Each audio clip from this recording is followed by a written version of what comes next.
Hello everyone, welcome and welcome back to my channel. मैं हूँ अभिलाषा और आज मैं आप लोगों से काफ़ी टाइम के बाद मिल रही हूँ। तो सबसे पहले तो आप लोगों को बताना है कि आप लोगों की पढ़ाई कैसी चल रही है, क्योंकि हो सकता है आप लोगों की पढ़ाई देख करके मैं भी थोड़ी मोटिवेट हो जाऊँ। मैंने जस्ट थोड़ा बहुत स्टार्ट ही किया है, क्योंकि अभी मैं थोड़ा सा घर के कामों में और सॉरी इन सारी चीज़ों में थोड़ा सा बिजी थी। और बाकी मुझे बताने की ज़रूरत नहीं है कि मैं कहाँ पे बिजी थी, आप लोगों को पता ही है। जिसको नहीं पता है वो जाकर के मेरे शॉर्ट वीडियो देख सकता है। तो ज़्यादा बातचीत तो नहीं करेंगे खैर, क्योंकि अभी मैं सोच रही हूँ कि फ्रिक्वेंटली जो भी चीज़ें रिलेटेड हैं, जो भी चीज़ें ज़रूरी हैं, जो भी आप लोगों के डाउट हैं या फिर जो करंट में कोई भी टॉपिक वगैरह कुछ चल रहा होगा तो उसके ऊपर मैंने फ्रिक्वेंटली वीडियो बनाने का सोचा है। तो वो तो चलो अब आते ही रहेंगे कंटिन्यू, क्योंकि बीच में मुझे उतना टाइम मिला भी नहीं था कि मैं वीडियो बनाऊँ। तो ऐसे ही मैंने लॉन्ग वीडियो के लिए, इस वीडियो के लिए मैंने एक कम्युनिटी पोस्ट डाला था, जिसमें मैंने आप सभी लोगों से पूछा था कि आप लोगों को अगर कोई सवाल पूछना चाहते हैं तो आप लोग पूछ सकते हैं। तो जिसमें ज़्यादा तो नहीं लेकिन कुछ कुछ सवाल पूछे हैं कई लोगों ने, तो बस मैं आज उन्हीं का जवाब देने वाली हूँ और ज़्यादा कुछ नहीं। सबसे पहला मेरी फ्रेंड ने पूछा है कि पढ़ने का मूड कैसे बना है ये बताओ।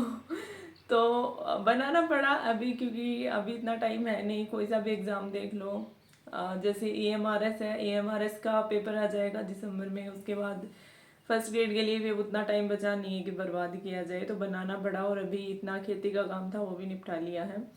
हाँ भाई, थोड़ा बहुत दीपावली का बचा हुआ है बट वो हो जाएगा बीच में धीरे धीरे। इसके बाद सेकंड सवाल पूछा है अमित कुमावत ने। It's my first time for second grade, so second grade paper first के लिए कौन से सब्जेक्ट को ज़्यादा प्रायोरिटी देनी चाहिए।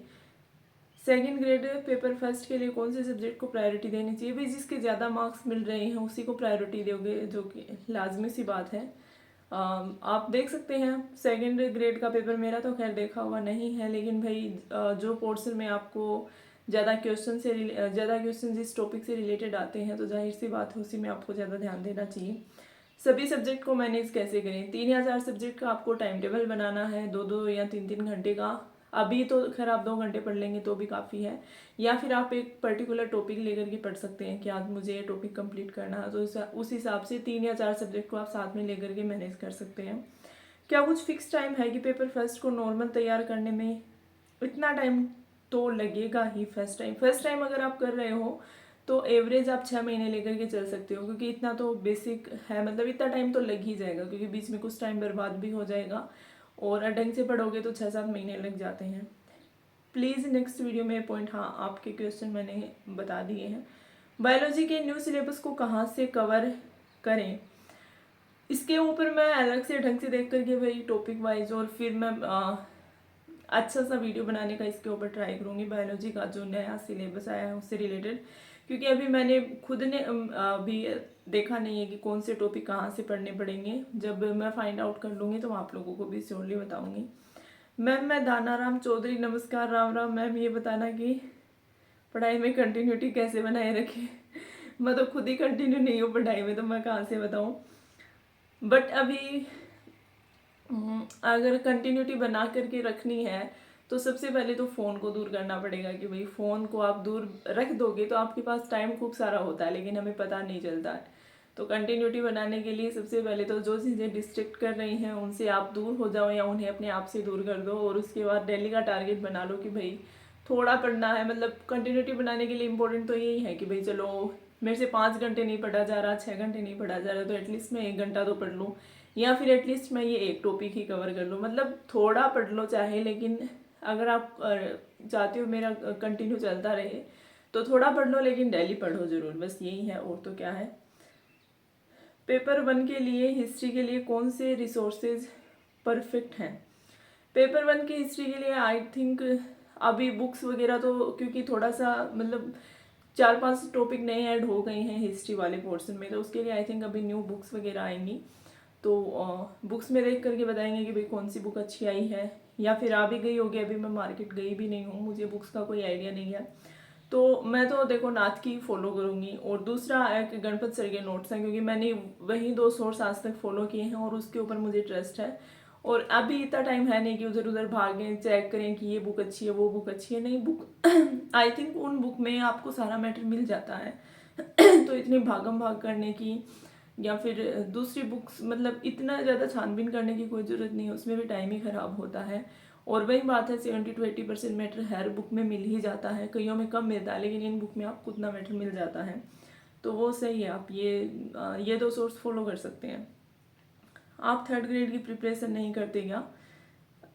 नहीं, मैं थर्ड ग्रेड की नहीं कर रही फ़िलहाल ma'am. First grade GK paper में ma'am first grade GK paper में ऐसी तैसी हो गई हमारी, तो अब फिर तैयारी कर रही हूँ, टेस्ट देती हूँ, स्कोर 50 तक हो रहा है। मैथ्स से नहीं आती, इंग्लिश नहीं आती, किस टीचर से पढ़ूँ प्लीज़ मैम बताना।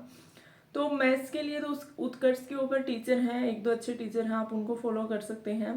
और इंग्लिश के लिए भी जैसे अमन सर हैं या फिर एक मैम भी है, उनका मुझे नाम ध्यान में नहीं है, तो आप उनको फॉलो कर सकते हैं। प्रियंका ने पूछा है ये सवाल। और मैथ्स के लिए आप 9 और 10th की जो बुक है उसमें से टॉपिक देख करके और वहाँ से निकालने स्टार्ट करेंगे तो वो ज़्यादा सही रहेगा। मतलब खुद से भी थोड़ा प्रैक्टिस करें उनको वो देख करिए। सचिन ने पूछा है नेक्स्ट फर्स्ट ग्रेड जो आएगी वो बड़ी भर्ती आ सकती है क्या? अभी 11,500 के आसपास पोस्ट खाली है। मैंने उसकी प्रिपरेशन शुरू की है, 20 दिन हो चुके हैं जियोग्राफी से। अभी MA फर्स्ट ईयर ही हुई है। हाँ, तो आपको अभी ये सोचना ही नहीं आएगी कि नहीं आएगी, आपको तो करनी ही करनी है, तो आप अभी से स्टार्ट कर सकते हैं। और अच्छी बात है 11,500 आ जाए तो। बाकी अगर उससे कम भी आ जाए तो भी आपको प्रिपरेशन तो करनी है, हर वक्त आपको तैयार तो रहना ही है। और वैकेंसी तो खैर आएंगी ही, ये भी पता है। जब तक आपकी MA अभी फर्स्ट ईयर में आपकी हुई है, जब तक आपकी सेकेंड ईयर होगी तब तक 2026 वाली जो भर्ती है आप उसमें दे सकते हैं, मतलब ट्राई तो आप कर ही सकते हैं। और उसके बाद कोई ना कोई बड़ी भर्ती आने की चर्चा तो खैर चल रही है, वो तो तभी देखा जाएगा। 2 साल का हम आज इतनी जल्दी नहीं बता सकते कि क्या होगा क्या नहीं। बाकी आनी चाहिए, जिस तरीके से न्यूज़ आ रही है कितनी पोस्ट खाली है तो आ भी सकती है, बट आप उसके लिए ये ना सोचें कि पोस्ट कितनी आएंगी। अगर आप तैयारी स्टार्ट करना चाहते हैं तो आप अभी से अच्छे से स्टार्ट कर सकते हैं।